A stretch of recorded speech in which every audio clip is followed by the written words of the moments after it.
जय जवान जय किसान, भारतीय यूनियन सबसे महान। जय जवान जय किसान, महेंद्र सिंह टिकैत सबसे महान।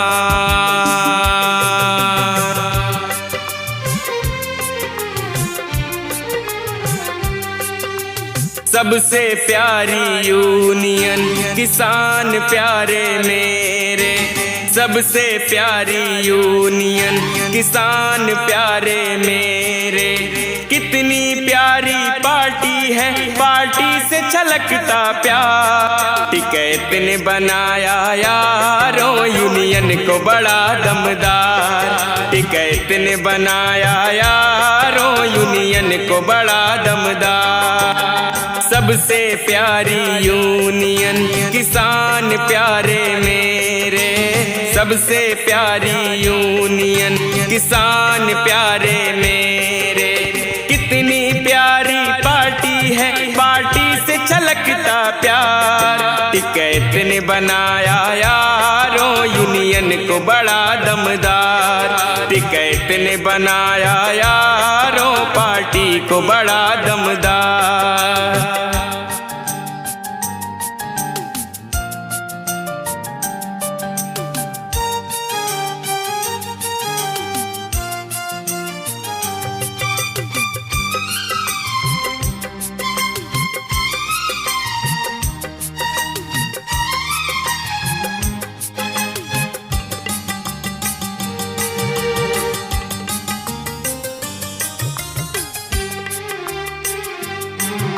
किसान यूनियन नाम करे, ये सच्चे दिल से काम करे। किसान यूनियन नाम करे, ये सच्चे दिल से काम करे।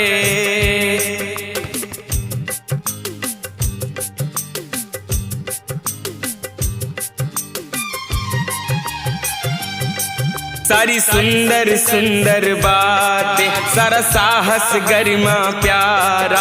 सारी सुंदर सुंदर बातें, सारा साहस गरिमा प्यारा।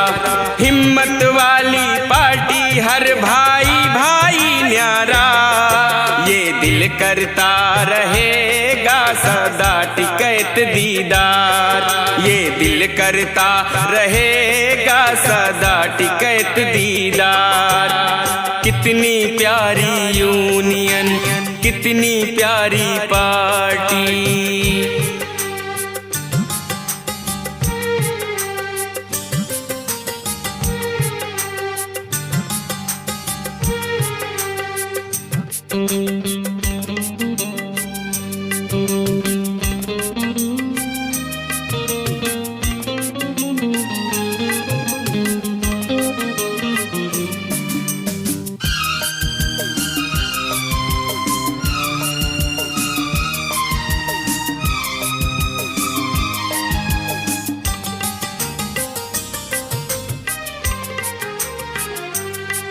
युवा मंडल प्रयागराज, फूलपुर ब्लॉक पे सबको नाम।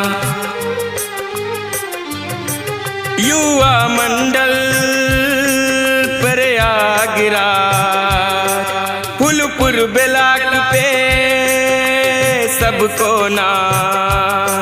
राकेश नरेश जी भाते हैं, गौरव जी झंडा फहराते हैं। वीर सिंह है सबके साथ, हाँ झंडा ली है हाथे।